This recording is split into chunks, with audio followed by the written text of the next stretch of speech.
Hello guys, welcome to our channel. రీసెంట్గా ఒక చిన్న వార్త అయితే చూశాను. అదేంటంటే మన శంషాబాద్ ఉంది కదా, హైదరాబాద్లో. అక్కడ కుక్కల దాడి వల్ల ఒక నాగరాజ్ అని ఒక చిన్న పిల్లాడైతే చనిపోయాడంట.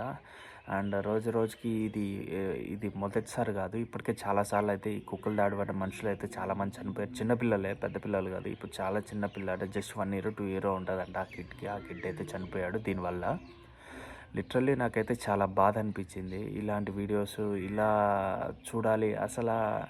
మార్నింగ్ మార్నింగ్ లేవగానే ఇలాంటి వీడియోస్ చూస్తూ ఉంటే లిటరల్లీ చాలా పెయిన్గా ఉంది. అసలు కుక్కల దాడి వల్ల మనుషులు చనిపోవడం ఏంద్రా అని. లిటరల్లీ దీనికి ఒక పరిష్కారం తీసుకుంటారని మేబీ మన హైదరాబాద్ గవర్నమెంట్ ఏదో ఒక రూల్ తీసుకొని వస్తుందని అయితే అనుకుంటున్నాను. అండ్ ఇప్పుడు మామూలుగా ప్రతి ఒక్కరు ఈ డాగ్స్ పెంచుకుంటారు కదా, బ్రీడ్ డాగ్స్. అలాంటివి కాకుండా ఈ స్ట్రీట్ డాగ్స్ పెంచుకుంటే